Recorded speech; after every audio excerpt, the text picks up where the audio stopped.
Et quel est le quotidien de ces sœurs de l'Annonciation de Bobo Dioulasso? Elles ont des profils bien variés, chacune mettant son expertise au profit du social. Elles mènent certes une vie vouée à la prière, mais elles ont aussi une vie bien mouvementée, loin de ce que l'on peut imaginer. Et si l'on passait une journée avec les sœurs de l'Annonciation de Bobo Dioulasso, c'est un reportage de Hassan Kourabou et Kadouro Menki. Et la première action d'une sœur, quand tu te lèves de ton lit, c'est d'abord de dire merci à Dieu pour la nuit passée et pour le nouveau jour qu'il nous donne. S'ensuit l'office du matin. Puis c'est la course contre la montre pour chacune des sœurs de l'Annonciation de Bobo. Une journée bien chargée à soigner les malades, à éduquer les enfants ou encore à s'occuper des bébés orphelins ou abandonnés. Pour nous qui sommes à la pouponnière ici, et quand on quitte la prière, automatiquement la première action c'est de passer chez les enfants pour voir s'il y a une urgence d'abord et remédier à cette urgence-là. Comme nous savons que les parents n'ont pas beaucoup de temps pour l'éducation des enfants à la maison, nous sommes obligés d'être les parents à la place des parents. Présentement, les AVC que nous avons sont des gens qui ont une paralysie et puis avec une perte de parole associée.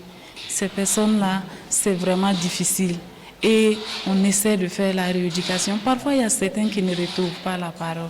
Et ce sont des cas qui sont portés en prière, nous confie notre kinésithérapeute.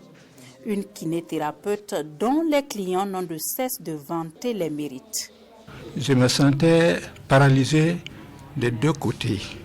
Alors, je n'arrivais même pas à marcher, à bien marcher, parce que à cause de la paralysie là, c'est ça qui m'a amené ici.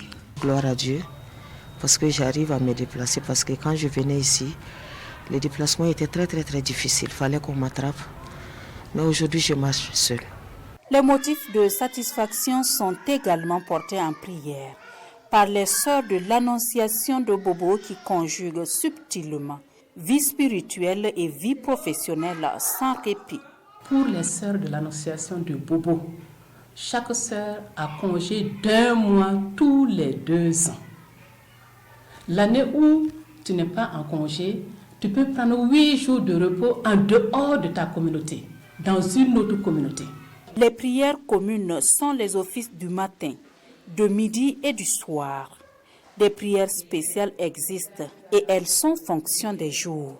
Chez les sœurs de l'Annonciation de Bobo, par exemple, les mardis, l'on prie pour l'unicité de la famille religieuse et les jeudis pour les vocations.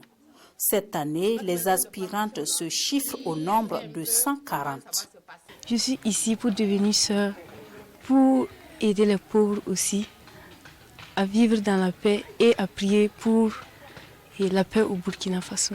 Je vais devenir sœur pour répondre à l'appel du Seigneur et aider les jeunes filles pour leur discernement vocationnel. Il n'y a pas de concours pour être sœur. C'est vraiment un test de niveau. Et ici, nous sommes à l'Aspira, donc la première étape de la formation initiale qui va de la 6e à la terminale. On met un accent sur le travail manuel. C'est vraiment une formation intégrale, une formation polyvalente aussi pour permettre à ces filles, même celles qui ne deviennent pas religieuses, qu'elles soient des agents de développement là où elles sont. Pour celles qui vont devenir sœurs, elles vont poursuivre leur formation après leur admission au baccalauréat. C'est le niveau d'études exigé. Après les bacs, celles qui veulent continuer avec nous au pré-postulat.